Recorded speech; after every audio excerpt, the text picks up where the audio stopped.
योगिता बेटा, तुम उठ गई हो क्या? हाँ माँ जी, मैं तो हमेशा की तरह वक्त पे उठ चुकी हूँ। ला तो फिर मेरे लिए चाय नाश्ता ही ला दे। माँ जी, मैंने तो अभी चाय नाश्ता बनाया ही नहीं है। ऐसे कैसे हो सकता है? तू तो सबसे पहले उठकर घर का सारा काम करती है, लेकिन अभी तक चाय नाश्ता नहीं बना। तेरी तबीयत तो ठीक है ना? हाँ माँ जी, मेरी तबीयत बिल्कुल ठीक है, लेकिन अब मैं एक ही काम रोज रोज करके परेशान हो चुकी हूँ। आप सबको भी तो कुछ ना कुछ करना चाहिए ना अब। बहू, ये कैसी बात तुम कर रही हो? आज से पहले तुमने ऐसा कभी कुछ नहीं कहा, फिर आज ऐसी बातें क्यों? योगिता की शादी एक ऐसे घर में होती है जहां सभी को लेट उठने की आदत होती है। अब बड़े बड़े शहरों में आखिर ऐसा ही तो होता है कि गांव के लोगों का सारा काम खत्म हो जाता है, तब तो ये शहरी लोग सोकर उठते हैं। वहीं योगिता की भी आदत यही होती है सुबह जल्दी उठने की। शादी कर वो जब अपने ससुराल आती है तो अगले दिन वो सुबह ही उठ जाती है। वो उठकर घर की साफ सफाई करती है और सभी के लिए नाश्ता भी तैयार कर देती है। फिर सभी काफी लेट उठकर आते हैं और देखते हैं कि घर का सारा काम हो चुका है। माँ जी, आप उठ गई। मैंने आपके लिए नाश्ता तैयार कर दिया है, आप नाश्ता कर लीजिए, फिर आपकी दवाइयों का वक्त हो रहा है। योगिता बहू, तूने घर का सारा काम कर भी लिया? कितने बजे उठ गई थी तुम? माँ जी, मुझे तो जल्दी उठने की आदत है, और यहाँ भी जल्दी उठकर मैंने सोचा कि क्यों ना आप लोगों को उठा भी दूं और घर का सारा काम भी कर दूं। अरे वाह बहू, तूने तो बहुत ही अच्छा काम किया है। हम तो ना जाने कितनी ही कोशिश करते हैं उठने की, लेकिन जल्दी उठ ही नहीं पाते। मुझे ऑफिस के लेट हो रहा है, खाना तो अभी तक बना ही नहीं होगा। नहीं रोहन जी, सारा खाना तैयार हो चुका है, आप बस जल्दी से तैयार हो जाइए। क्या खाना तैयार हो चुका है? वो भी इतनी सुबह, कैसे? अरे बेटा, बहू को जल्दी उठने की आदत है और उसने जल्दी उठकर सभी के लिए खाना भी तैयार कर दिया है। अरे माँ, मैं तो हैरान हूँ कि हमारे घर में कोई ऐसी लड़की आ गई जो सुबह उठकर जल्दी काम कर लेती है। आखिर आपको ऐसी ही बहू की जरूरत थी ना? हाँ बेटा, तू बिल्कुल सही कह रहा है। दिन यूं ही बीतते रहते हैं। योगिता ने शादी के बाद से ही सारा घर संभाल लिया था। वो सुबह जल्दी उठती है और घर का सारा काम करती है। सभी उसके इस काम की तारीफ भी करते हैं, लेकिन अब योगिता सोचती है कि उसे अपने घर वालों की इस आदत को सुधारना होगा। ऐसे ही चलता रहा तो कैसे काम चलेगा। अब तब तक सभी को इस बात की भी आदत हो चुकी थी कि सुबह उठते ही सभी को चाय नाश्ता तैयार मिलता था। लेकिन फिर एक दिन कुछ यूं होता है। योगिता बेटा, तुम उठ गई हो क्या? हाँ माँ जी, मैं तो हमेशा की तरह वक्त पे उठ चुकी हूँ। ला तो फिर मेरे लिए चाय नाश्ता ही ला दे। माँ जी, मैंने तो अभी चाय नाश्ता बनाया ही नहीं है। ऐसे कैसे हो सकता है? तू तो सबसे पहले उठकर घर का सारा काम करती है, लेकिन अभी तक चाय नाश्ता नहीं बना। तेरी तबीयत तो ठीक है ना? हाँ माँ जी, मेरी तबीयत बिल्कुल ठीक है, लेकिन अब मैं एक ही काम रोज रोज करके परेशान हो चुकी हूँ। आप सबको भी तो कुछ ना कुछ करना चाहिए ना अब। बहू, ये कैसी बात तुम कर रही हो? आज से पहले तुमने ऐसा कभी कुछ नहीं कहा, फिर आज ऐसी बातें क्यों? देखो माँ जी, आप लोग भी सोकर लेट उठते हैं और मैं घर का सारा काम करती हूँ, लेकिन फिर भी आप लोगों को ये नहीं होता है कि कभी जल्दी उठ के मेरी मदद करवा दो। आज मैंने सोच ही लिया था कि मैं घर का कुछ भी काम नहीं करने वाली हूँ। अब आप सब जल्दी उठो और मेरी मदद करो। और मैंने ये भी सोचा है कि अब घर का सारा काम तभी हुआ करेगा जब आप लोग जल्दी उठोगे। योगिता, खाना ला दो, ऑफिस का वक्त हो रहा है। अरे बेटा, वो खाना कहाँ से लाएगी? आज तो उसने कोई काम ही नहीं किया है। क्या कोई काम नहीं हुआ? लेकिन इस टाइम तक तो वो सारा काम कर लेती है। नहीं बेटा, यहाँ रहकर वो भी हम जैसी बन चुकी है। आज तो वो जल्दी उठ गई, लेकिन उसने काम नहीं किया। क्या पता कल को वो जल्दी उठे भी ना। हाँ रोहन, मैंने सोच लिया है, आज से आप सभी लोग मेरे साथ ही उठेंगे, तभी मैं सारा घर का काम किया करूँगी। वैसे माँ, योगिता सही कह रही है। जल्दी उठना कौन सी बुरी बात है? जल्दी उठना तो अच्छी बात है। अब योगिता ने सभी को इस बात के लिए कह दिया था कि वो घर का सारा काम तभी करेगी जब सभी उसके साथ जल्दी उठा करेंगे। अब सभी कोशिशें तो यही करते, लेकिन कोई भी जल्दी नहीं उठ पाता। अब घर में ये नई परेशानी खड़ी हो गई थी, क्योंकि किसी को भी उठते ही ना खाना मिलता ना चाय मिलती। और योगिता ने भी अपनी जिद नहीं छोड़ी थी।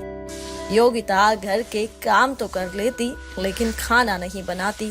फिर एक दिन बहुत सुबह कुछ मेहमान घर पर आते हैं, जो रोहन के दूर के अंकल आंटी होते हैं। घर की डोरबेल बजती है। अरे अरे रुको, खोलती हूँ। अब गेट तोड़ दोगे क्या? अरे आंटी अंकल, आप इतनी सुबह सुबह? अरे बेटा, कैसी हो तुम? बस अभी अभी ट्रेन से आए। अरे अरे, आइए आइए ना, बाहर क्यों खड़े हो, अंदर आइए। अरे बहू, बाकी तेरे घर वाले कहाँ हैं? आंटी जी, अभी कोई सोकर नहीं उठा है, सभी लोग देर तक सोते हैं। लेकिन आप बैठिए, मैं अभी आपके लिए चाय बना कर लाती हूँ। ये लीजिए आप लोगों की चाय। जब तक आप लोग चाय पीजिए तब तक तो सभी उठ ही जाएंगे। अरे हाँ हाँ, हमें कौन सी जल्दबाजी है, हम रुक कर ही जाएंगे कुछ समय यहाँ पर। तभी सभी लोग उठकर बाहर आते हैं और आए मेहमानों को देखते हैं। सब खुश होते हैं एक दूसरे से मिलकर। सरिता, कैसे आना हुआ तेरा यहाँ पर आज? अरे बहन, बस मन किया तो सोचा आपके पास आ जाते हैं कुछ दिन के लिए। ये तो तूने बिल्कुल सही किया। मुझे भी काफी वक्त से याद आ रही थी तेरी। अच्छा हुआ तू खुद ही यहाँ पर आ गई। अरे कुंती जी, कैसी हैं आप? आपको देखकर ना दिल खुश हो गया। अरे हम तो बहुत समय से आपसे मिलने आने की सोच रहे थे, लेकिन समय ही नहीं मिला। लेकिन जैसे ही समय मिला ना, देखिए हम आ गए। कुंती, तेरी बहू तो बहुत जल्दी उठ जाती है और तुम लोग इतनी लेट उठते हो। हाँ बहन, योगिता सुबह जल्दी उठ जाती है। पहले पहले तो वो सारा काम कर लिया करती थी, लेकिन अब वो सुबह उठ तो जाती है लेकिन काम नहीं करती। उसका कहना है कि हम सब जल्दी उठेंगे तो मिलकर सारा काम करेंगे। ये बात तो सही है। सरिता और कुंती एक दूसरे से बातें करती हैं। दोनों ही अपने अपने घर की सारी बात एक दूसरे को बताती हैं। वहीं अगली सुबह होती है और कुंती के साथ साथ सरिता भी जल्दी उठ जाती है। माँ जी, आप उठ गई हैं तो चलिए मेरे साथ पार्क में घूमने चलिए, वहाँ जाकर आपको अच्छा लगेगा। सरिता आंटी, आप भी हमारे साथ ही चलिए। तुझे तो पता है ना, मुझसे इतना चला नहीं जाता। जा, एक काम कर, तू ही पार्क में हुआ।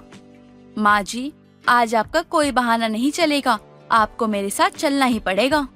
ठीक है ठीक है, वैसे भी तेरे सामने कहाँ ही किसी की चलती है।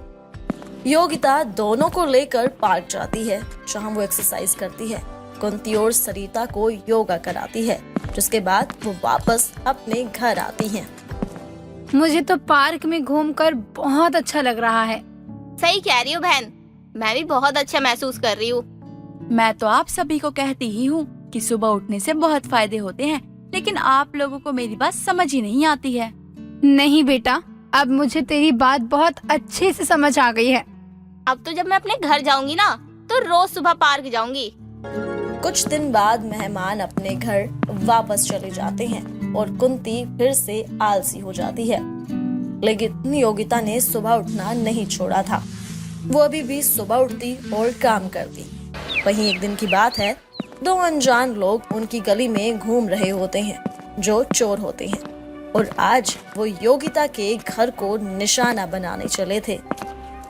है ना जादू, लगता है भगवान ने हमारी सुन ली। अब देखना, खिड़की खुली हुई है और सब लोग सो रहे हैं। खिड़की खुली है, हमारा तो फायदा है। और चलो ना, चोरी करते हैं। वैसे भी बहुत दिन हो गए सही से चोरी नहीं की, और इन लोगों को तो मैं जानता हूँ, ये लोग बहुत लेट उठते हैं। मैंने इनकी गली में नजर रखी थी, और गली में नजर रखने के बाद मुझे पता चला कि यहाँ के लोगों को सोने की आदत है, और ये लोग बहुत देर तक सोते रहते हैं, और इनके सोने का फायदा चलो हम उठा लेते हैं।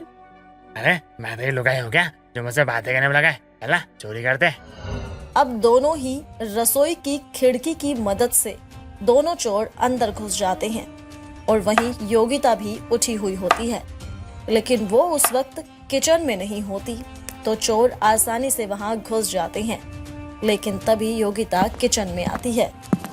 ए भगवान, तुझसे हमारी खुशी देखी नहीं गई क्या? हाँ बोलना कि देखी नहीं गई। अरे इसका क्यों जगा दिया? अरे अब क्या करे? अरे भैया छुपने की जगह ढूंढो, कहीं ऐसा ना हो कि हमारा कल्याण हो जाए।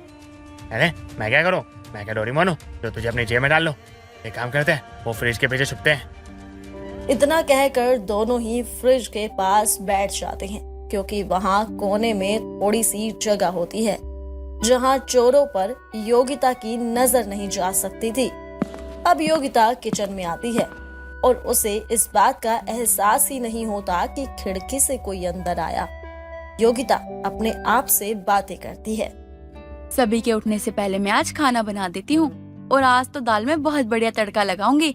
रोहन को तो तड़के वाली दाल बहुत पसंद है। इतना कहकर योगिता दाल बना देती है और उसमें वो तड़का लगाती है, एकदम लाल मिर्च का, जिसके चलते वहाँ धुआं धुआं हो जाता है और किचन में लाल मिर्च की वजह से सांस लेना भारी हो जाता है। तभी दोनों चोरों को भी खांसी आ जाती है और वो दोनों ही खांसने लगते हैं।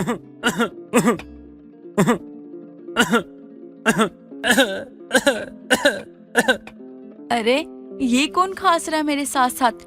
और इस वक्त किचन में कौन है? घर में तो कोई उठा भी नहीं है, तो ये खांसने की आवाज किसकी है? दोनों ही चोर अब जोर जोर से खांसते हैं और फ्रिज के पीछे से बाहर निकल कर आते हैं और योगिता को ये समझते देर नहीं लगी कि ये चोर है। चोर चोर चोर चोर! रोहन, माँ जी बाहर आइए, घर में चोर है, चोर! अरे अरे चुप हो जा। अरे हार्ट अटैक से मारेगी क्या? अरे चुप हो जा तू। अरे भैया आप मुंह क्या देख रहे हो? अरे भागो वरना हमारी बैंड बच जाएगी। अरे ऐसे कैसे भागेगा नासपिटे? तुझे तो मैं अभी मजा चखाती हूँ। योगिता एक डंडे से दोनों की खूब पिटाई करती है। मत मारो, लगती है। आए आए आए आए आए, अरे छोड़ दो। अरे यार गरीब बच्चे की जान लोगे क्या? अरे छोड़ दो हमका। तब तक शोर शराबा सुनकर रोहन और कुंती भी बाहर आ जाते हैं और वो भी समझ जाते हैं कि चोर घर में घुस आए हैं। वो भी खूब पिटाई करते हैं दोनों चोर की और उन्हें अपने घर पर ही कुर्सी पर बांध देते हैं। योगिता, पुलिस को फोन करो, हम इन्हें पुलिस के हवाले कर देंगे। मैंने पुलिस को पहले ही बुला लिया है, वो आते ही होंगे। इन चोरों की तलाश में हम कब से थे। शहर के सबसे जाने माने चोरों में इनका ही नाम आता है और ये अब जाके हाथ लगे है। आखिर आप लोगों ने इन्हें पकड़ा कैसे? सर, ये मेरी पत्नी योगिता है। इसी ने चोरों को ना ही सिर्फ पकड़ा बल्कि इन सबकी धुलाई भी की। इसी वजह से हमारे घर में चोरी होने से बच गई। अरे मैम, आपने ये सब किया कैसे? सर, मैं तो हर रोज की तरह रसोई में खाना बनाने के लिए गई थी। मैंने जैसे ही दाल में तड़का लगाया, ये लोग खांसते खांसते बाहर आ गए और मैं समझ गई कि ये चोर है। तो बस फिर क्या था, मैंने इनकी डंडे से धुलाई कर दी। क्या बात है, आपने तो हमारे हिस्से का ही काम कर दिया। आप बहुत ही बहादुर हो। आपकी इस बहादुरी के लिए हम आपको इनाम और सम्मान दोनों ही दिलाएंगे। अब हम इन चोरों को सलाखों के पीछे भेजेंगे और कड़ी से कड़ी सजा दिलाएंगे।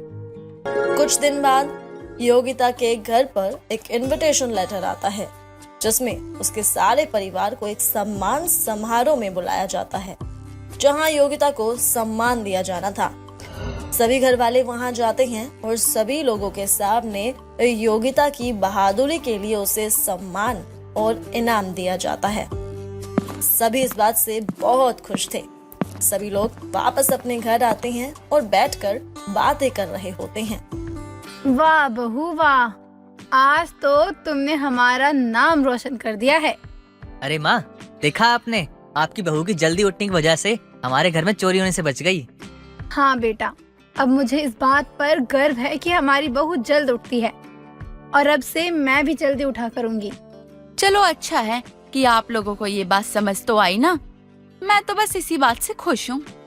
इसके बाद योगिता के साथ ही हर कोई सुबह जल्दी उठने लगा और इस तरह से योगिता ने घर वालों की देर से उठने वाली आदत को सुधार दिया। यशोदा अपनी बहन गौरी के यहाँ से अपने घर के लिए रवाना हो रही थी।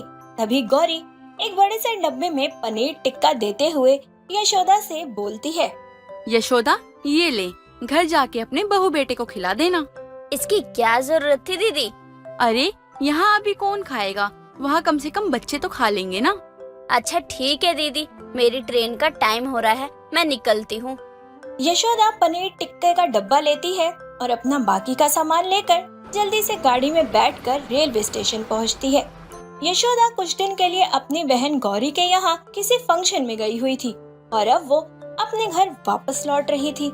ऐसे ही यशोदा ट्रेन का लंबा सफर तय करके घर पहुंचती है, जहाँ उसकी बहू सुपर्णा उसका आशीर्वाद लेते हुए बोलती है, माँ जी आप कैसी हो? सफर तो ठीक रहा ना आपका? हाँ हाँ बहुत सफर एकदम ठीक रहा।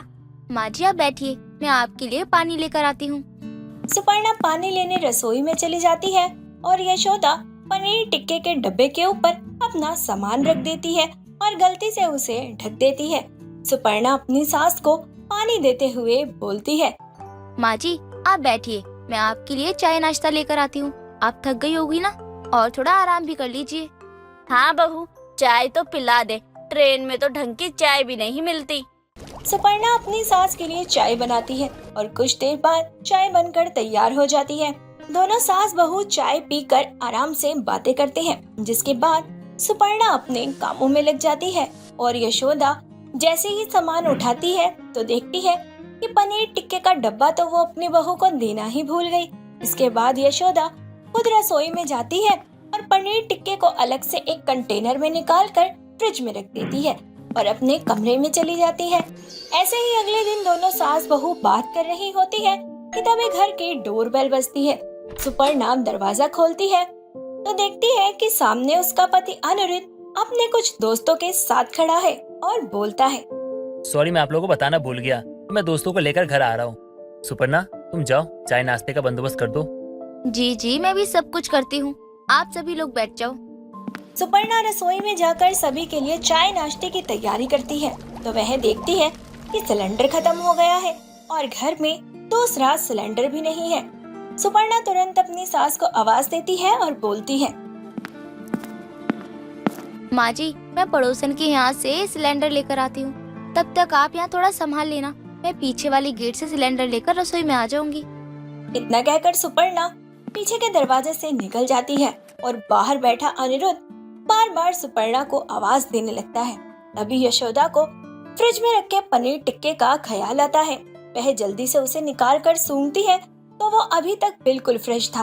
यशोदा बिना किसी देरी के माइक्रोवेव में पनीर टिक्का गर्म करती है और सभी को सर्व कर देती है और सब जमकर उसकी तारीफ भी करते हैं और वहाँ से चले जाते हैं।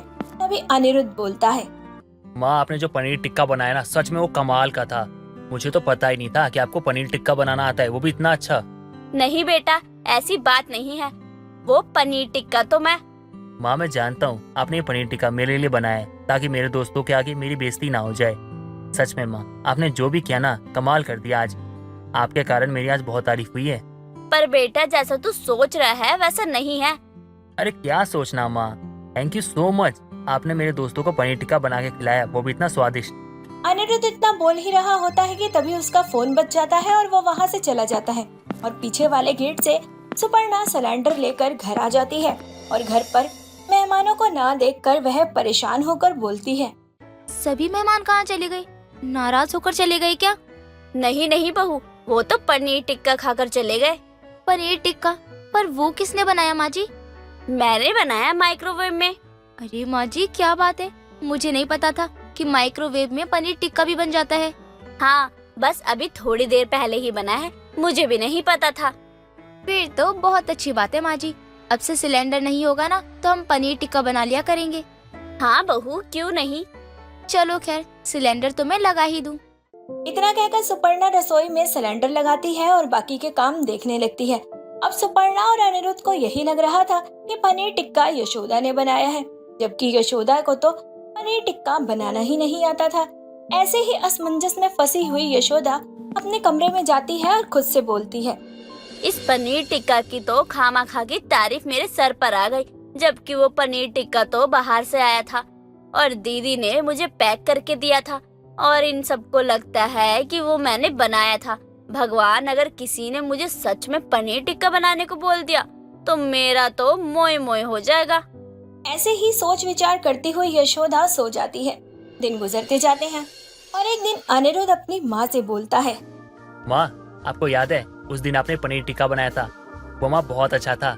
प्लीज माँ मेरे लिए बना दो फिर से, मेरा बहुत मन कर रहा है। वो पनीर टिक्का, अरे उसको बनाने के लिए तो बहुत सारा सामान चाहिए, अभी घर पर है भी नहीं। क्या क्या चाहिए आप मुझे बता दीजिए, मैं अभी ऑनलाइन ऑर्डर कर देती हूँ, 10 मिनट में घर पर आ जाएगा सब कुछ। मैं यहाँ अपने बेटे को टालने की कोशिश कर रही हूँ और मेरी बहू आग में घी डालने का काम कर रही है। माँ क्या सोच रही हैं आप, बना दीजिए ना, मन कर रहा है खाने का। प्लीज माँ बना दो, सेम टू सेम वैसे स्वाद वाला। माँ बना दो ना। देखो अगर आप नहीं बनाओगी ना तो मैं कुछ भी नहीं खाऊंगा। अनिरुद्ध के ये शब्द सुनकर यशोदा सच नहीं बोल पाती है। जैसे तैसे उठकर वह रसोई में जाती है और पनीर टिक्का बनाने का नाटक करती है, और उसे कुछ भी समझ नहीं आता कि आखिर वो करे तो करे कैसे। तभी उसे एक विचार आता है और यशोदा बेहोशी का नाटक करके फर्श पर गिर जाती है। अनिरुद्ध और सुपर्णा ये देखकर घबरा जाते हैं और जल्दी से यशोदा को उठाकर उसके कमरे में ले जाते हैं, उसे होश में लाते हैं। माँ जी आप ठीक तो हो ना? हाँ बहू मैं ठीक हूँ, वो पता नहीं कैसे मुझे बस थोड़े चक्कर आ गए। कोई बात नहीं माँ जी, आप आराम करिए, आपकी तबीयत ठीक नहीं है, आपने बताया क्यों नहीं? बेटा मैं बताने ही वाली थी, लेकिन अनिरुद्ध ने और तूने इतने प्यार से पनीर टिक्का खाने की डिमांड की तो मैं कुछ बोल ही नहीं पाई। माँ आपकी सेहत ज्यादा जरूरी है, पनीर टिक्का नहीं। आप आराम कीजिए। यशोदा को आराम के लिए कमरे में छोड़कर सुपर्णा और अनिरुद्ध वहाँ से चले जाते हैं और बेचारी यशोदा खुद से बोलती है, हे भगवान कैसी घोर विपदा में फंस गई हूँ मैं, ये तो वही हो गया मेरे साथ। आए हाय ओए होए, बदोबती, इस पनीर टिक्का के चक्कर में मुझे बेहोशी का नाटक करना पड़ा। आज तो बच गई, लेकिन आगे क्या करूँगी मैं? अपना मोए मोए होने के डर से किसी को कुछ बता नहीं रही थी। वहीं दूसरी तरफ अनिरुद्ध के सिर पर अपनी माँ के हाथ का बना हुआ पनीर टिक्का खाने की धुन सवार हो गई थी।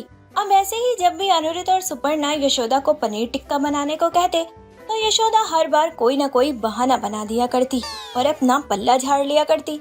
इन सारी बातों को सुपर्णा बड़े ही गौर से परख रही होती है और एक दिन खुद से बोलती है, कुछ तो बात है माँ जी की और उनके पनीर टिक्के की। हर बार माँ जी कुछ न कुछ करके पनीर टिक्का बनाने से मना कर देती हैं। आज तो मैं सच का पता लगा कर ही रहूंगी। इतना कहकर सुपर्णा यशोदा को रसोई में बुलाती है और बोलती है, माँ जी आज आप और मैं मिलकर पनीर टिक्का बनाएंगे, आप मुझे बताती जाइए और वैसे वैसे मैं करती जाऊंगी। पर बहू तू क्या करेगी बनाकर? मैं बना देती हूँ ना, कोई बात नहीं। नहीं माँ जी आप अकेले कैसे बनाओगी, मैं बनवाती हूँ ना, मैं हूँ आपके साथ। नहीं मैं कर लूंगी, मैंने कहा ना। यशोदा बार बार मना करती है और सुपर्णा बार बार अपनी सास के साथ पनीर टिक्का बनवाने की जिद करती है और बातों ही बातों में यशोदा के मुंह से सच निकल जाता है। सच तो ये है बहू कि उस दिन वो पनीर टिक्का मुझे गौरी दीदी ने बना के दिया था और अनिरुद्ध के दोस्त वेट नहीं कर पा रहे थे तो मैंने उसे ही माइक्रोवेव में गर्म करके दे दिया। अनिरुद्ध को लगा कि वो मैंने बनाया है और तुझे भी यही लगा और अपनी बेइज्जती ना हो जाने के डर से मैंने किसी को सच भी नहीं बताया। ओहो माँ जी इतना बड़ा घोटाला। कोई बात नहीं, आपको नहीं आता लेकिन मुझे तो जरूर आता है बनाना। आज हम सास बहू मिलकर पनीर टिक्का बनाएंगे और क्रेडिट मिलेगा सिर्फ आपको। इतना कहकर सुपर्णा यशोदा के साथ पनीर टिक्का बनाने लगती है और कुछ देर की मेहनत के बाद आखिरकार पनीर टिक्का बनकर तैयार हो जाता है, जिसके बाद मौका पाकर सुपर्णा जल्दी से जाकर टेबल पर बैठ जाती है और अनिरुद्ध भी आ जाता है। यशोदा अपने दोनों हाथों में पनीर टिक्का लिए हुए उन दोनों के पास आती है और उन्हें सर्व करती है, जिसे खाकर अनिरुद्ध बोलता है, माँ ये पनीर टिक्का तो सच में बहुत बेस्ट है, कसम से कह रहा हूँ। पहले जो बनाया था ना आपने, ये उससे भी ज्यादा अच्छा बना है। आप दुनिया की बेस्ट मोमो और सबसे बेस्ट पनीर टिक्का बनाती हो। सुपर्णा सीख लो मेरी माँ से, देखो मेरी माँ को कितना कुछ बनाना आता है, तुमको तो सही से कुछ बनाना भी नहीं आता। अनिरुद्ध के बाद सुपर्णा अपनी सास की तरफ देखकर आंख मारती है और इस तरह पनीर टिक्का हमेशा सुपर्णा बनाती है, पर नाम यही होता है कि पनीर टिक्का उसकी सास ने बनाया है। सुमन की ननंद कल्पना बहुत ही मोटी लड़की थी। उसके मोटापे की वजह से कहीं पर भी उसके रिश्ते की बात पक्की नहीं हो पा रही थी, जिस वजह से सुमन की सास निर्मला बहुत ही ज्यादा चिंता किया करती थी जैसे तैसे दहेज का लालच देकर कल्पना की शादी वरुण नाम के लड़के से पक्की हो जाती है। सभी लोग कल्पना की शादी पक्की हो जाने से बेहद खुश थे। शादी की डेट निकल चुकी थी और घर में शादी की तैयारी चल रही थी। ऐसे ही कपड़ों का नाप लेने के लिए सुमन के घर में दर्जी आता है और सुमन कल्पना को आवाज देती है। कल्पना, अरे कल्पना कहाँ हो तुम? यहाँ आओ, दर्जी जी आए हैं तुम्हारे ब्लाउज का नाप लेने के लिए। आ रही हूँ भाभी। इतना कहकर कल्पना अपने कमरे से बाहर आती है। अरे मोरी भैया, हाथी का बच्चा, अरे इनके लिए सिलना है क्या? जी हाँ, इन्हीं का सिलना है। ये मेरी ननद है, इन्हीं की शादी है। अरे अब फिर तो कपड़ा बहुत कम दिया है, कपड़ा थोड़ा और लगेगा। जी क्यों? वो क्या है ना, अब मुझे लगा था किसी लड़की की शादी है तो उसके लिए कपड़ा सिलना है। मुझे क्या पता था हाथी का बच्चा आगे कर दोगे आप लोग। अब मेरा मतलब है इनके लिए कपड़ा नहीं, इनके लिए पूरा टेंट सिलना होगा। कितनी मोटी है ये। दर्जी की बात सुनकर सुमन मुस्कुरा पड़ती है और जैसे तैसे अपनी हंसी कंट्रोल करती है। तभी कल्पना बोलती है। दर्जी जी, जितना कपड़ा लगाना है लगा दीजिए, लेकिन ब्लाउज एकदम बढ़िया सिल दीजिए, वरना एक एक की हवा निकाल दूंगी मैं। जी जी, आप भड़क क्यों रही हो? जैसा आप चाहोगी वैसा ही बना दूंगा। मेरा काम है, चाहे मैं 10 के लिए बनाऊं चाहे 1 के लिए। आप चिंता मत कीजिए, आपका काम हो जाएगा। दर्जी बेचारा जैसे ही कल्पना का नाप लेता है तो उसके नाप का फीता कल्पना पर छोटा पड़ जाता है। फिर भी वो नाप ले ही लेता है और वहाँ से चला जाता है। तभी निर्मला वहाँ आती है और बोलती है। अरे दर्जी का काम खत्म हो गया हो तो बहू जाकर रसोई का काम भी देख ले। मेहमान आते ही होंगे, घर में उनके चाय पानी का प्रबंध देख ले। और कल्पना बेटा, तू क्या कर रही है? तू भी अपनी पैकिंग कर लेना। शादी में जो जो तुझे अपने साथ ले जाना है सारा सामान बैग में भरकर पैक कर ले। फिर बाद में मत बोलना ये रह गया वो रह गया। सब कुछ कर लूंगी मैं, आप चिंता मत करो। अरे सबसे बड़ी चिंता तो हमारी टलने वाली है, आपकी शादी जो होने वाली है। बस ठीक ठाक आपकी शादी हो जाए, फिर माँ जी को भी कोई चिंता नहीं रहेगी। भाभी, आपके कहने का क्या मतलब है कि मैं पर बोझ बनी हुई हूँ? बोझ तो आप धरती पर अरे मेरे कहने का मतलब वो नहीं, ऐसा कुछ भी नहीं है ननद जी। बस बेटी की शादी की चिंता तो हर माँ को रहती है ना। बस मैं तो इसीलिए बोल रही थी, जब तक सही से आपकी शादी ना हो जाए माँ के दिल को कहाँ ही चैन आएगा। अच्छा चलो मैं जाती हूँ, मुझे थोड़ा काम है। शादी की तैयारियां पूरे जोर शोर पर चल रही थी। मेहमानों का आना शुरू हो गया था और हलवाई ने मिठाई बनाना शुरू कर दिया था। घर में हर दिन संगीत का ढोल बजने लगा था। इसी बीच सुमन और कल्पना निर्मला के साथ शादी की कुछ बची हुई शॉपिंग करने जाती हैं, जहां कल्पना अपने लिए सैंडल देख रही होती है और उसे एक हाई हील का फैंसी सैंडल पसंद आ जाता है, जिसे अपने हाथों में उठाकर कल्पना बोलती है। माँ, मुझे यही वाली हाई हील्स बहुत ज्यादा पसंद है, मैं यही वाली हाई हील्स लूंगी। क्या कहा ननद जी आपने? ये आप लोगी? हाँ भाभी, इसमें क्या बुराई है, कितनी तो सुंदर है। देखिए ननद जी, इस सैंडल में तो कोई बुराई नहीं है, लेकिन बुराई आपके सैंडल पहनने में है। भाभी क्या बकवास कर रही हैं आप? अरे अरे सही कह रही हूँ ननद जी, जरा आप वजन तो देखो और इस सैंडल की हालत तो देखो। अरे अगर आप इस सैंडल को पहनकर चलोगी ना, और जहाँ जहाँ आपकी सैंडल की हील होगी ना, वहाँ वहाँ गड्ढे बन जाएंगे। अगर यकीन ना हो तो ट्राई कर देख लीजिए। भाभी आप चाहती क्या है कि मैं यहाँ दुकान में आपसे लड़ाई करना शुरू कर दूं? आपको हर जगह कुछ ना कुछ रायता फैलाना ही होता है क्या? अरे मेरी मर्जी मेरी शादी, मैं जो मर्जी लूं। आप होती कौन है मेरे बारे में ऐसी घटिया सी बातें बोलने वाली? अरे ननद जी, घटिया बातें नहीं बोल रही, मैं तो वो बोल रही हूँ जो सच बातें हैं। फिर भी अगर आपका मन करता है तो आप ले लीजिए। सुमन की बातों को अनदेखा करते हुए कल्पना अपनी जिद पर वही हाई हील्स खरीद लेती है जो उसने पसंद किए थे। सारी शॉपिंग खत्म होने के बाद सभी लोग घर आ जाते हैं और आराम करने लगते हैं। अगली सुबह दर्जी कपड़े लेकर आता है और कल्पना जैसे ही कपड़े ट्राई करती है तो उसे वह कपड़े टाइट होते हैं। तभी वो निर्मला और सुमन को आवाज देती है और बोलती है। भाभी कैसा दर्जी था आपका, देखना नाप भी ले गया था और ब्लाउज भी ठीक से नहीं सिला। ब्लाउज तो एकदम बराबर सिला हुआ है। लगता है शादी की खुशी में आप थोड़ी सी और ज्यादा मोटी हो गई हो ननद जी, इसलिए ये ब्लाउज आपको फिट नहीं हो रहा है। भाभी, आजकल आप हद से ज्यादा बकवास नहीं करने लगी हो। माँ देख रही हो ना आप इनको। आपकी बहू मेरी शादी खुशी से नहीं होने देना चाहती। हर रोज किसी न किसी बात पर मेरा मूड खराब कर देती है ताकि इस घर में बवाल हो जाए। बहू तू चुप रह। और कल्पना बेटा, तू ये ब्लाउज उतार कर अपने दूसरे कपड़े पहन ले। दर्जी को बुलाकर उन्हें सारी बात समझा देती हूँ, वो फिर से कपड़ों को सही कर देगा। निर्मला की बात सुनकर कल्पना जल्दी से अपने कपड़े बदल लेती है और दर्जी को दोबारा से कपड़ों को ठीक करने के लिए दे दिया जाता है। दिन गुजरते चले जाते हैं और आखिरकार शादी का दिन आ जाता है। दुल्हन बनी कल्पना ब्यूटी पार्लर में बैठी अपनी कैब के आने का इंतजार कर रही थी। तभी बगल में बैठी हुई सुमन बोलती है, वैसे मानना पड़ेगा नैना जी, आज तो आप बहुत सुंदर लग रही हो। मैं सुंदर नहीं लग रही, मैं तो पैदा ही सुंदर हुई थी। आपकी आंखों ने ही सही से मुझे आज देखा है। दोनों ननंद भाभी बातें कर रही होती है कि तभी कैब आ जाती है। सुमन और कल्पना शादी के मंडप तक पहुंचती है। कल्पना ने अपने लहंगे के नीचे वही हाई हील्स पहनी थी जो वो उस दिन मार्केट से खरीद कर लाई थी। वरमाला के समय जैसे ही कल्पना स्टेज की तरफ जाने लगती है, तभी उसके पैरों में पहनी हुई हील की सैंडल उसका वजन बर्दाश्त नहीं कर पाती है और दोनों सैंडल की हील चटक से टूट जाती है और डिसबैलेंस होकर कल्पना औंधे मुंह गिर जाती है। ये नजारा देखकर सभी लोग हंसने लगते हैं। सुमन फटाफट से कल्पना को रेस्ट रूम में ले जाती है और बोलती है, अरे नैना जी, मैंने आपसे कहा था ना कि ये सैंडल मत पहनो। अरे बना लिया ना तमाशा सब लोगों के सामने। मैं मानती हूँ कि आपको ये सैंडल बहुत पसंद आए थे, लेकिन कम से कम अपने आप को तो देखिए और सैंडल को देखिए।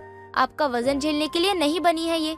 अब बताओ, सारे लोगों के सामने आपका कितना मजाक बनाया गया है। ऊपर से कैमरामैन ने जो आपकी गिरने का मूवमेंट कैप्चर कर लिया, वो अलग है। बताओ अब क्या करोगी आप? अब आपने करवा लिया ना बेमतलब में ही अपनी शादी में बवाल। भाभी अब बोलती रहेंगी या फिर मेरी मदद भी करोगी? अरे शुभ मुहूर्त का समय निकला जा रहा है। हाँ हाँ करती हूँ।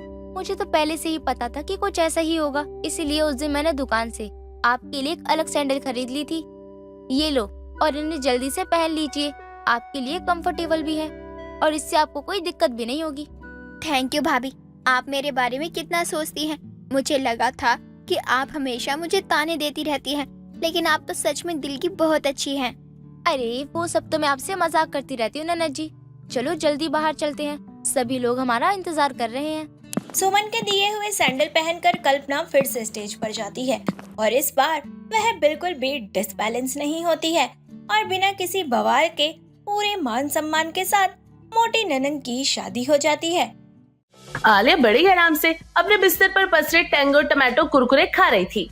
यार ये कुरकुरे कितने मस्त है, मजा तो इसमें ही है। आराम से बेड पर लेट के इतने टेस्टी टेस्टी कुरकुरे खाओ और मूवी देखो।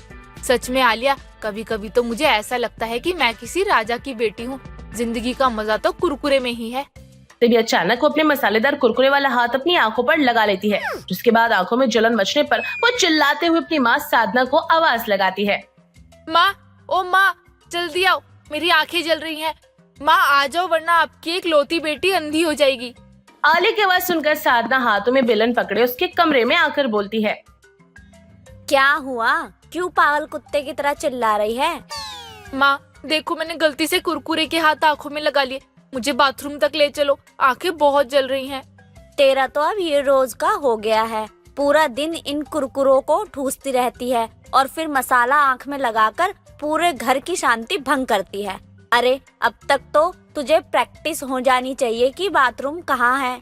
अपना ये लेक्चर बाद में दे लेना माँ, पहले मुझे बाथरूम में ले चलो। अब और कर क्या सकती हूँ मैं, चल लेकर चलती हूँ तुझे बाथरूम। साधना आलिया को बाथरूम तक लेकर जाती है, जहाँ आलिया अपना मुंह धोने के बाद बाहर आती है। अब शांति मिली, अब मैं अपना नया फ्लेवर वाला कुरकुरा निकालती हूँ। हाँ, और उसको अपनी आँखों में डाल लियो। अरे कुरकुरे खाने की चीज है, कोई आई ड्रॉप नहीं है जो रोज ही आँखों में उसका मसाला डालती रहती है। माँ वो गलती से हो जाता है, मैं जानकर थोड़े करती हूँ। मैं कुरकुरे खाने में इतनी खो जाती हूँ कि पता ही नहीं चलता मेरा हाथ कब आंखों तक चला गया। खैर ये छोड़ो, अब मैं उठ ही गई हूँ तो आज कॉलेज चली जाती हूँ। धन्य भाग कॉलेज वालों के कि तू आज वहाँ पधारेगी, वरना तो पूरा दिन पसरे पसरे कुरकुरे की सेल बढ़ाती रहती है। माँ आपकी सुबह मुझे ताने दिए बिना नहीं होती ना, अरे इतने ताने तो शायद मुझे मेरी सास भी ना दे जितने आप देती हो एक दिन में ही। अब तेरे काम ही ऐसे है कि मैं भी खुद को नहीं रोक पाती। आलिया अपने कुरकुरे का पैकेट हाथ में लिए खाते खाते कॉलेज पहुंचती है, जहां उसका दोस्त ऋतिक उसके आते ही उसके हाथ से कुरकुरे का पैकेट छीनकर बोलता है, ओ आलिया की बच्ची, ये क्या जब देखो तब कुरकुरे खाती रहती है। अरे इसके मालिक ने देख लिया ना तो तुझे इसका ना ब्रांड एम्बेसडर बना देगा। हा कर लिया मजाक। अब मेरा पैकेट दे कुरकुरे का। वैसे भी ये ऐसी चीज है कि मैं किसी से शेयर करना पसंद नहीं करती। My Kurkure is my Kurkure, none of your Kurkure. ओ बस कर, अब तो तेरा पूरा पैकेट मैं ही खत्म करूंगा। नहीं ना, अरे मुझे भी खाना है।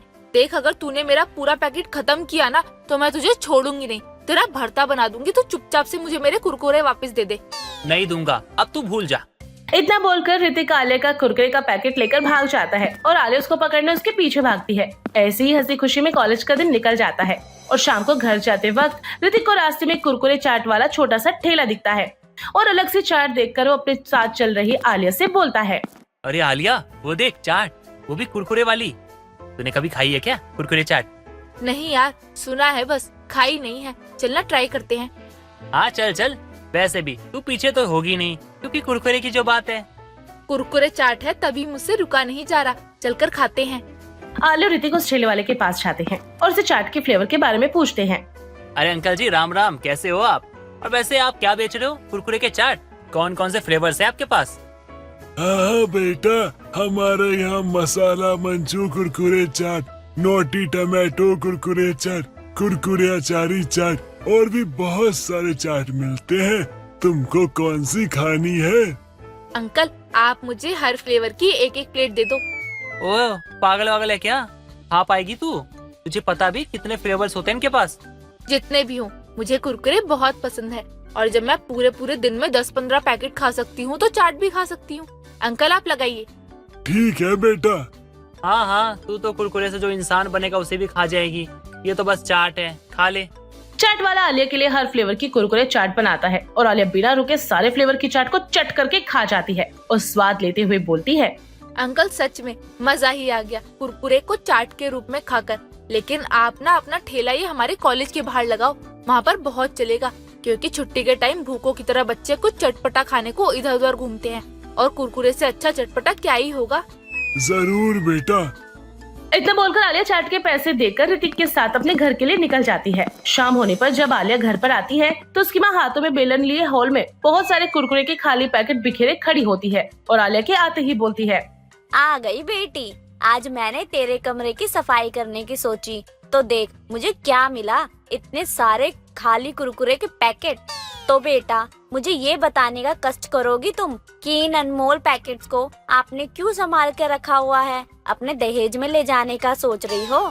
वो माँ, मैं बस फेंकने ही वाली थी आ जाकर।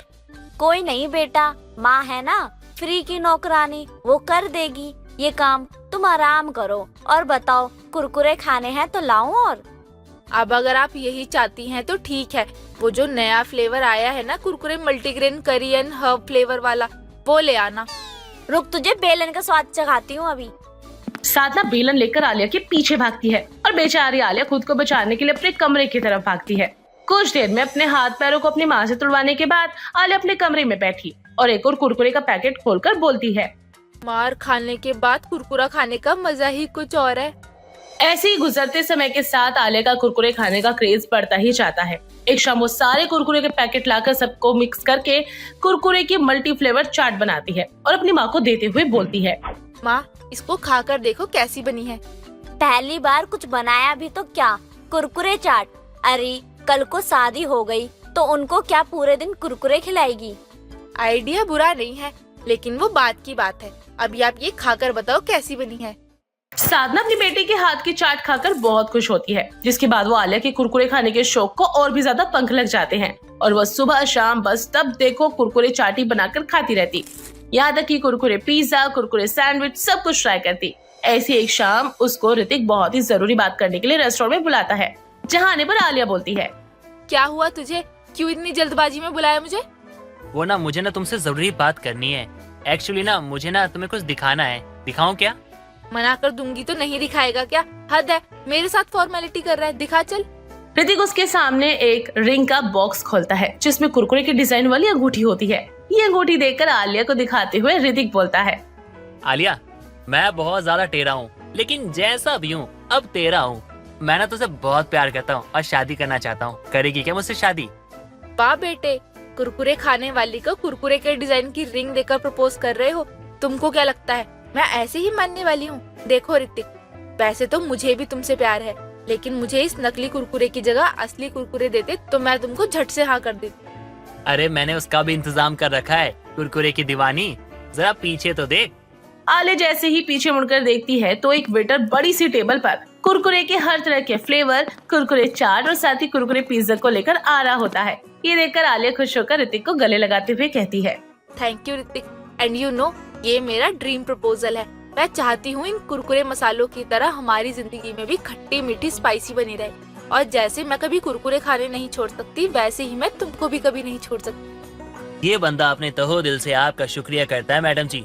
चलिए अब पुरानी बातों को छोड़िए और आज अपनी इस कुरकुरे वाली डेट के साथ नई जिंदगी के नई चैप्टर की शुरुआत करते हैं। उससे पहले रिंग तो पहन लो। ऋतिक आलिया को अंगूठी पहना देता है, जिसके बाद कुरकुरे की शौकीन आलिया को पूरी जिंदगी के लिए एक सच्चा और अच्छा जीवन साथी मिल जाता है।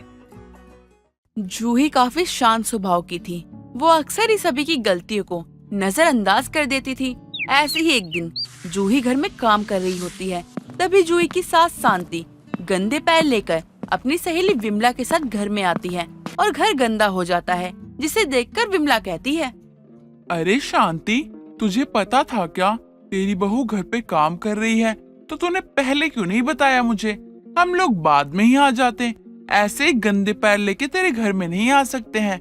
देख, बेचारी पोछा लगा रही थी और हमने देख गंदा ही कर दिया। बहू माफ कर दे, मुझसे गलती हो गई। मुझे नहीं पता था तू घर की साफ सफाई कर रही है।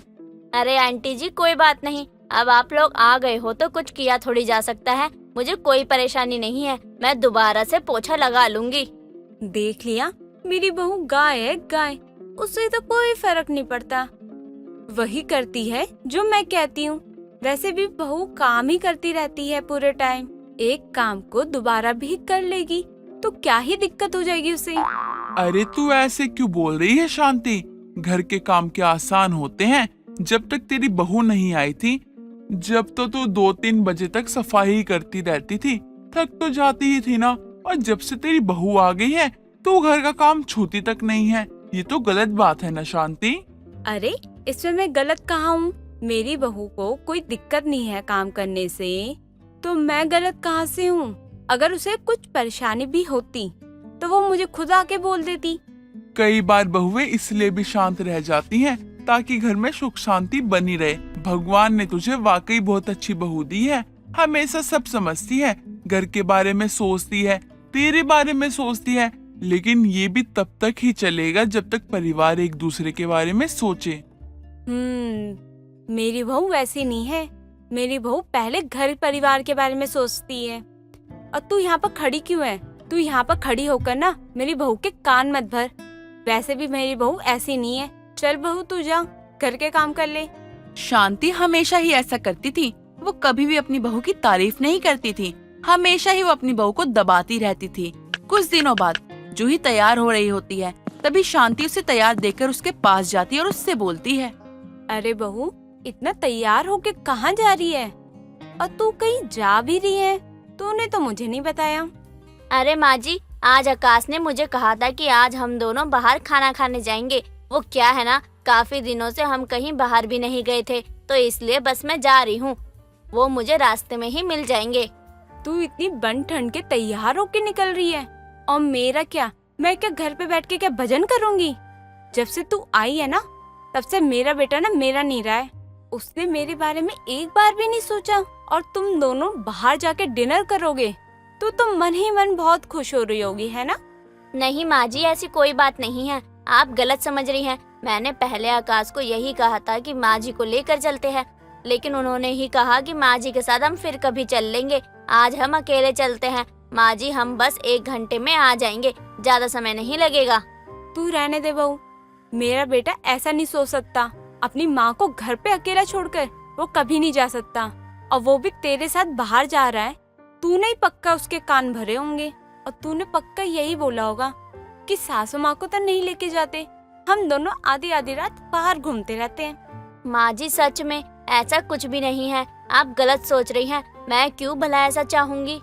अच्छा ऐसी बात है, चल ठीक है बहू, तू चाहती है ना कि मैं खुश रहूं तो आकाश को फोन करके कह कि मैं नहीं जा रही तुम्हारे साथ बाहर। लेकिन माँ जी। लेकिन क्या? आ गई ना असलियत सामने। मुझे समझ आ गया कि तू ढोंग कर रही थी ताकि तू सबकी नजर में अच्छी बन जाए और मैं बुरी।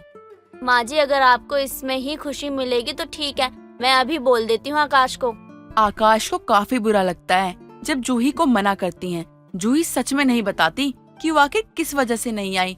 ऐसे ही कई दिन निकल जाते हैं।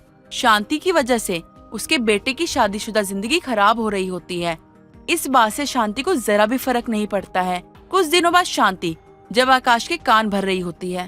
तू देख रहा है ना आकाश, तेरी पत्नी घर के बारे में बिल्कुल भी नहीं सोचती है। माँ आप ये क्या बातें कर रही हैं? वो हमारे घर के लिए कितना कुछ करती है, कितना सोचती है, उसके बाद भी आप ऐसा कह रही हैं। ये क्या गलती कर दी उसने जो आप ये सब बोलने जा रही हो? क्या परेशानी क्या है आपको? बेटा मुझे कोई परेशानी नहीं है, लेकिन तुम दोनों मेरे लिए एक समान हो। अगर वो कुछ गलत करती है तो मैं तुझे ही बोलती हूँ और तू कुछ गलत करता है तो मैं उसे बोलती हूँ। अगर बेटा तू यही चाहता है ना, चल ठीक है, मैं अपना मुंह बंद करके ना एक कोने में पड़ी रहूंगी। जैसा तू चाहता है ना वैसे ही होगा, मैं कुछ भी नहीं बोलूंगी। माँ आप ना बहुत ज्यादा सोचती हो। चलो कोई बात नहीं, अगर आप चाहती हो ना कि मैं जूही से एक बार बात करूँ तो ठीक है, मैं बात करता हूँ। जूही सारी बातें सुन लेती है। जूही को काफी ज्यादा बुरा लगता है। वो अपने कमरे में जाकर खुद से बात करते हुए कहती है, माँ जी का अब बहुत हो गया है। मैं माँ जी की इज्जत करती हूँ, उन्हें कभी कुछ कहती नहीं हूँ, लेकिन माँ जी का बहुत हो गया है। वो खुद को समझती क्या है, मेरे बारे में भड़का रही है आकाश जी को। कोई बात नहीं, अब इन्होंने ले लिया है अपनी बहू से पंगा। अब माँ जी को ऐसा सबक सिखाऊंगी कि वो अब आगे से कभी भी बहू से तो क्या किसी से भी पंगा नहीं ले पाएगी।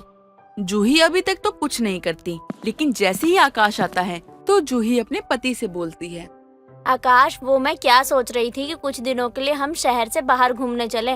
वो जो तुम्हें ऑफिस की तरफ से ट्रिप मिल रही थी, चले हम। लेकिन तुमने तो मना कर दिया था, फिर अचानक से क्या हो गया? हाँ तो अब मैं ही कह रही हूँ, तुम सही कह रहे थे। इसी बहाने हमें कुछ समय भी मिलेगा। अब वापस आते टाइम तुम यहाँ आ जाना और मैं अपने मायके चली जाऊंगी। माँ की तबीयत खराब है तो कुछ दिन माँ के साथ रह लूंगी, माँ को भी अच्छा लगेगा ना। जूही और आकाश दोनों ही कुछ दिनों के लिए शहर से बाहर चले जाते हैं। शांति अब कुछ नहीं कर पाती है क्योंकि अब उसने अपनी बहू से पंगा ले लिया था। वो घर में अकेले ही रह रही थी और वो कुछ कह भी नहीं पाती थी। कुछ दिनों बाद आकाश आता है, लेकिन आकाश के साथ उसकी बहू जूही नहीं आती है, जिसे देखकर शांति बोलती है, बेटा बहू कहीं दिखाई नहीं दे रही है, बाहर गई है क्या बहू? नहीं माँ, जूही वहीं से ना अपने मायके चली गई। वो क्या है ना, उसकी माँ की तबीयत खराब है तो वो देखने गई है, कुछ दिन वहीं रहेगी। जूही अब अपनी माँ के घर आराम से रहती है और यहाँ पे शांति के ऊपर घर की सारी जिम्मेदारी आ जाती है। धीरे धीरे महीना निकल रहा होता है, लेकिन जूही वापस नहीं आती है। शांति फोन करके कई बार अपनी बहू को वापस बुलाती है, लेकिन जूही भी अब साफ साफ कह देती है कि उसने अपनी बहू से पंगा लेके अच्छा नहीं किया है। 2 महीने बाद जब शांति की हालत खराब हो जाती है तो वो खुद ही अपनी बहू के मायके जाती है और अपनी बहू से कहती है, बहू बहुत हो गया, तू बहुत दिन रह ली अपने मायके में, अब चल वापस चल। अब मैं तेरे से कोई पंगा नहीं लूंगी। तेरी चुप्पी का मैंने गलत फायदा उठाया, ये मेरी बहुत बड़ी गलती थी। तो इसका मतलब मैं क्या समझूं कि अब आप लाइन पर ही रहेंगी या आपकी गाड़ी मेरे वापस घर आते ही पटरी से उतर जाएगी? नहीं नहीं बहू, अब ऐसा कभी नहीं होगा। शांति को अपनी बहू से पंगा बहुत भारी पड़ता है, जिसके बाद शांति वाकई में किसी से पंगा नहीं लेती है।